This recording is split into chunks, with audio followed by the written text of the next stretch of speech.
இந்த படிப்புங்கிறது ஒரு ஒரு மரத்தோட ஆணிவேர் மாதிரி, ஒரு வேர் மாதிரி. இந்த மரங்கிறது வேலை பார்க்குறது.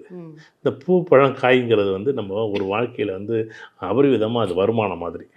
இது நமக்கு மரமும் வேணும், வேறு இல்லாமல் மரம் இருக்குமா? இருக்காது. நல்லா படிச்சுட்டேன், நீங்கள் ஒரு 3 கல்வி படிச்சிட்டிங்க, சூப்பரான கல்வி படிச்சிட்டிங்க, கல்வி படிச்சிட்டிங்க, அங்கே வந்து அந்த கம்பெனியை பூட்டிட்டாங்க, அந்த ஒரு துறையை எடுத்துட்டாங்க, ஒன்றும் பண்ண முடியாது. இப்போ வேறு நல்லா ஸ்ட்ராங்காக நீங்கள் படிச்சுட்டீங்க, நல்லா 2 கல்வி, நல்லா பிஎஸ்சி படிச்சுட்டீங்க, எம்எஸ்சி படிச்சுட்டீங்க, அந்த நிறுவனம் அது சம்மந்தப்பட்ட துறையெல்லாம் நமக்கு இங்கே மக்களுக்கு தேவையான துறைகள் இல்லைங்கிறத மூடி வச்சுருக்காங்க. அப்போ நீங்கள் அது வந்து உங்களுக்கு வேலை கிடைக்குமா? அது பிரயோஜனமே இல்லை. இன்னொரு 20 வருஷம் கழிச்சு அக்ரி வந்து சூப்பராக வரும், விவசாயம் சூப்பராக வரும்.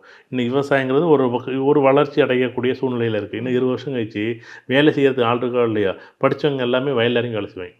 ஏன்னா தேவைகள் வந்துடும். ஏன்னா தேவைப்படக்கூடிய எப்படி ஃபார்மசி வந்து எப்படி வந்து மறைக்க முடியாத, அசைக்க முடியாத சக்தியாக உருவெடுத்துச்சோ, அதே மாதிரி உணவும் அசைக்க முடியாத சக்தி. ஏன்னா உணவு தான் அடுத்து வரக்கூடிய 20 வருஷம் இல்லை, 2000 வருஷமாக இருந்தாலும் உணவு தான் நமக்கு பிரதானமாக உயிர் சக்தி. உயிரை அட்லீஸ்ட் உயிருக்குன்னு ஒரு உத்தரவாதம் கொடுக்கறது அது ஒன்று தான்.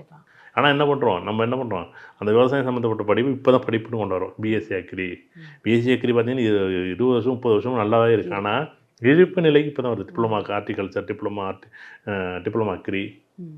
அப்போ என்ன படிப்புனா, இந்த உதாரணம் 15 வயசு, 17 வயசு, அது 21 வயசுல 22 வயசு, அப்போ ஒரு 10 வருஷம் கழிச்சோ இல்லை 20 வருஷம் கழிச்சோ அந்த துறைகளில் உனக்கு எப்படி வாய்ப்பு இருக்கும்?